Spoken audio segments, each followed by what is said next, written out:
Good Girls Like Bad Boys, a Tikki and Plagg Fairy Alternate Universe Miraculous Ladybug Fanfiction, Part 7.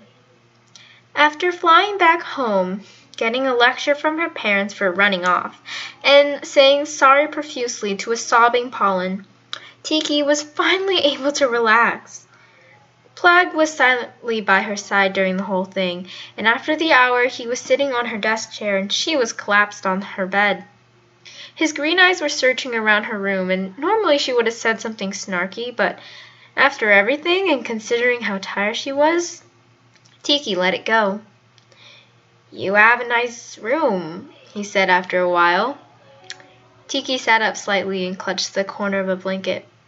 "Yeah," she said slightly awkwardly. They stared at each other without speaking a word, blue eyes to green. Hastily, Plagg tore his eyes away, instead focusing on a lamp on her bedside table.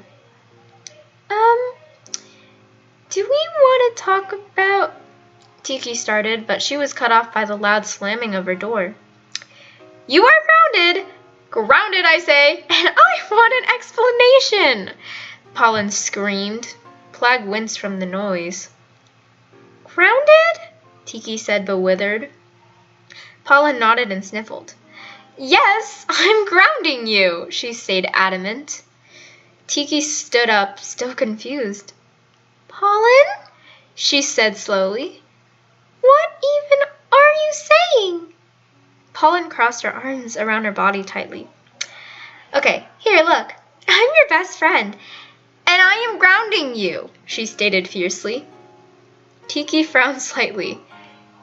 That still makes no sense," Tikki said, and Pollen huffed. "Well, you're grounded, so end of story," Pollen cut in. "Okay," Tikki said, accepting whatever Pollen was saying.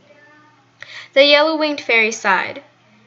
"Never run away from me again," she said with a quiver. Tikki nodded. "I won't," she promised.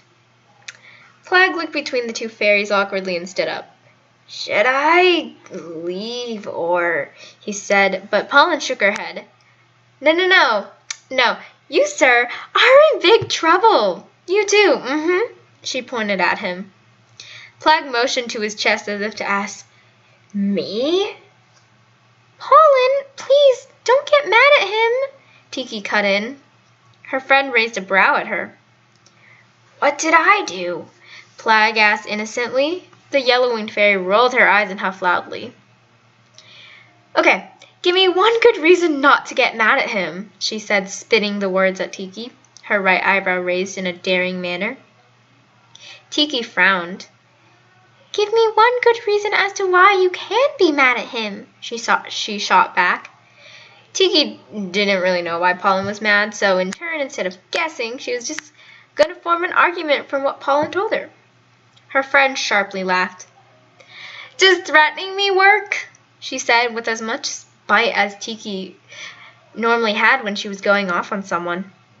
The red-winged fairy's eyes widened and she stumbled back. Her eyes snapped to the black-clad fairy who was now avoiding their gaze. "Plagg?" she said in a light voice. He kept his face hidden from her view.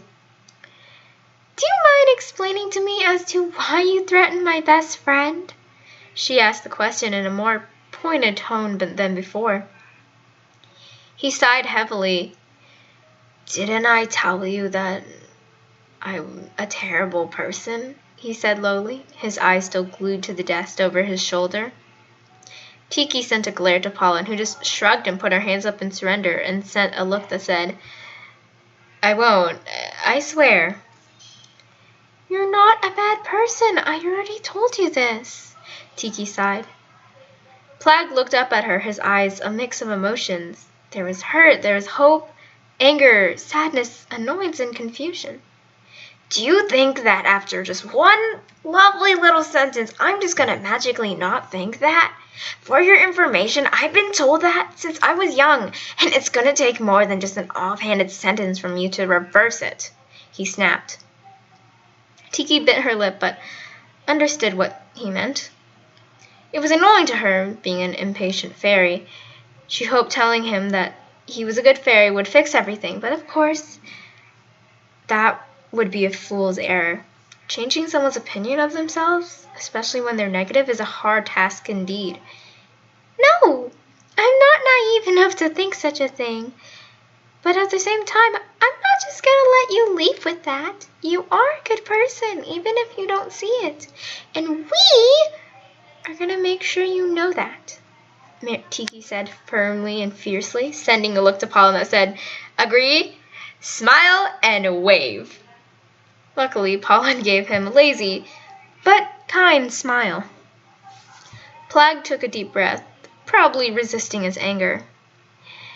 In that case, he started out, sounding awkward, and the flush on his face wasn't telling enough.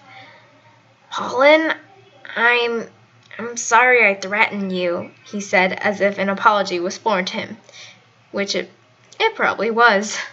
The blonde-haired fairy's eyes widened in surprise. She opened her mouth to say something, but nothing came out. Wow, I did not expect that, she said after a couple of silent seconds. I guess I can forgive you. You aren't really as bad as you like to say you are, Pollen said a little cautiously. Plagg gave her the briefest of smiles. Just don't think that this means I like you. You still have to charm me. I hope you know that, she added quickly, her eyes sharp on him. Noted. Plagg gulped slightly. Pollen gave him a firm head nod and then turned back to Tikki. Now you. Just because you ran away, you're also dropping 2 classes, Pollen said, and Tikki sputtered. What? She shrieked, even Plagg winced at the sheer volume. Yes, I'm sure everyone agrees with me, and you know it too. You're just being too stubborn to admit it. Pollen crossed her arms tightly. I feel like I shouldn't be here, Plagg muttered awkwardly in the middle of Pollen basically parenting Tikki. Tikki started to say, but cut herself off. Pollen had made a lot of good points, and nowadays she was so stressed she lashed out more than usual. It would be a lie to say that she didn't contribute to what had happened. And Dusu's fury at her was not because of Plagg, but mainly because she just hated that Tikki was smart enough to be in so many classes and be passing them all. With that, maybe it would be best to drop a class or 2. Pollen was right. She most often was, but Tikki still refused to acknowledge it in words. The red-winged fairy stiffened and crossed her arms and nodded, making her friend's expression melt into a smile. Aw, see, is it really that hard? You can take them next year, or even in the summer, Pollen cooed, walking over to Tikki and giving her a big hug. Plagg's eyebrows crinkled in confusion. The sharps of his eyes turned down and his head tilted to the slightest bit. What was happening? And why was Tikki rolling her eyes as Pollen squeezed her tight? Did I miss something? Plagg asked in utter confusion. Nope, the yellow-winged fairy chirped. I can just read this one like an open book. Tikki frowned at Pollen, who smiled widely. You're finally gonna have time to hang out with me. Good Lord, she cheered. Tikki smiled fondly at that, thinking of all the crazy and fun memories that she had with Pollen when they had decided that they were bored and wanted to do something that made no sense whatsoever. Yep, after these hectic 6 months, Tikki said. Pollen clapped her hands a little. We can do everything that we ever planned to do. Ooh, you could get a boyfriend because now you have the time. Pollen nudged her side. Tikki rolled her blue eyes at her excited friend. Yeah, right. I don't think I have time for a boyfriend, even with the drop classes. And besides, I doubt anyone's into me, Tikki said. Actually, I'd say you're pretty cute, Plagg piped in out of the blue. Pollen's jaw dropped, and she had a frenzied expression. Tikki stumbled back in utter surprise, looking at the blushing boy who was hiding his face to see if he was telling the truth. He was. He was clear by the red-tinted cheeks and honest look in his eyes. I don't know how to respond to that, Tikki said, her head going crazy and screaming, "Oh my god, what?" "You can say thank you," Plagg offered, a troublemaker's grin on his face as he coolly leaned back on the desk. Tikki stared at him for a while without saying a word. "So, I'm gonna leave, bye," Pollen said with a forced grin and rushed out of the room. Tikki shouted at her. Okay, well, I'll just get out of your wings." The black jacket-wearing fairy began to walk towards the door as well. But finally, Tikki's muscles finally decided to move, and she pulled on his arms, him nearly falling back. "Nope, you are not just going to drop that and then leave," she said firmly as Plagg landed on the ground. "Ow, are you gonna help me?" he groaned, and Tikki sent him a smirk. "No," she said. He sent a glare her way, to which she rolled her eyes at. Plagg pulled himself up to his seating position, but didn't get off the floor, much to Tikki's amusement. "Look, I know that you're a jokester and all, but it's not all that funny right now," Tikki said plainly. Plagg looked at her incredulously. "Seriously? Do you think I'm joking?" he said. Tikki sighed and raised an eyebrow at him. "How else am I supposed to take it?" she replied. Plagg scratched his head. That I like you?" he offered. Tikki's breath hitched, her calm facade dropping for just a second. "Ha ha, very funny," she said sarcastically. The black-winged fairy shook his head and laughed humorously. "Is that seriously that hard to believe?" Plagg asked. Tikki stepped back, not sure how to answer that. Because, well, it really was hard for her to believe that, but her pride was in the way of the words to, actually communicate that. "Oh my god, did you not know?" Tikki's expression held the answer. To which was no, of course. "Man, I'm the guy here, and I'm more in touch with emotions. That has got to be some sick, twisted, backwards joke," Plagg groaned. Tikki glared at him harshly. "Don't think like that," she reprimanded. "Why?" Plagg asked. "That's called toxic masculinity. Neither gender is the quote-unquote emotional one. You can't think like that," she explained. Plagg silently nodded. "Okay. Well, I do like you. I guess that's where we're at," he said. Tikki felt a little weird again. It was so weird for her to hear Plagg admit his feelings so casually.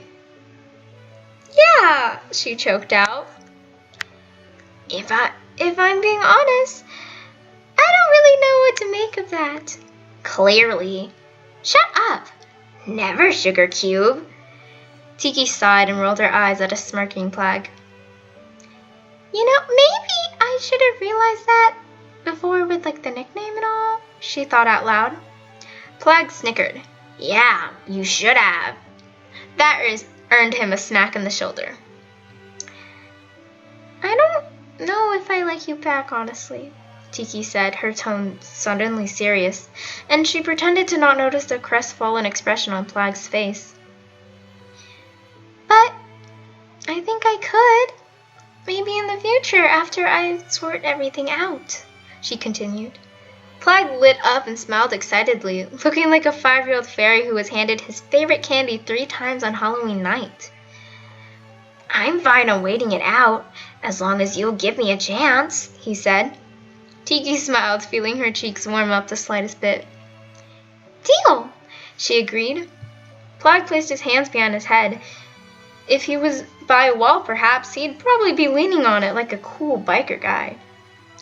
"You'll probably fall for me. Opposites attract, don't they? We're like Sandy and Danny from Grease." He grinned widely. Tikki rolled her eyes and placed her hands on her hips sassily. "Oh, please. Do you hear me singing and seeing me dancing?" she snapped. Plagg snickered. You could be singing to me about how I'm the one that you want. I'm literally, like, never doing that. You say that now, and I mean it forever. Sure. You're so annoying. Just for you, Sugar Cube.